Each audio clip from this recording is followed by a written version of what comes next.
তুমি কি তোমার এই অধীনস্থ যারা আছে, মুসল্লি আছে, এদেরকে হক কথাগুলো বলেছে কিনা, জায়েজ পথে চলার নির্দেশ করেছিলে কিনা, গুনাহ থেকে বাঁচার নির্দেশ করেছিলে কিনা, সুদ আর ঘুষের ভয়াবহতা সম্পর্কে বলেছিলে কিনা, জেনার ভয়াবহতা সম্পর্কে বলেছিলে কিনা, নেশার ভয়াবহতা সম্পর্কে বলেছিলে কিনা, আমি আল্লাহর নির্দেশ না মানলে জাহান্নামে যেতে হবে, এই কথাগুলো তোমার অধীনস্থ মুসল্লিদেরকে জিজ্ঞাসা করেছিল কিনা?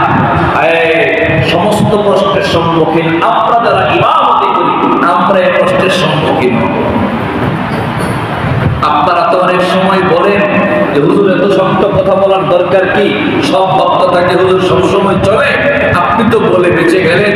কিন্তু আমরা যারা এখানে বসেছি, আমরা এমন একটা কঠিন জায়গায় বসে আছি, যদি এখান থেকে কথা না বলি, যদি হক কথাগুলো আপনাদের মাঝে ছড়িয়ে না দেই, হালালের কথাগুলো না বলি, হারাম থেকে বাঁচানোর কথা না বলি, গুনাহ থেকে বাঁচানোর কথা না বলি, আল্লাহর কসম, আল্লাহ পাকের কাঠ ধরে আমাদেরকে দাঁড়াতে হবে। হতে পারে কেচি দিয়ে সেই দিন আমাদের জিহ্বাকে কেটে দেওয়া হবে না। এত সোজা না, এত সোজা না। ইমামতি বড় কঠিন জিনিস।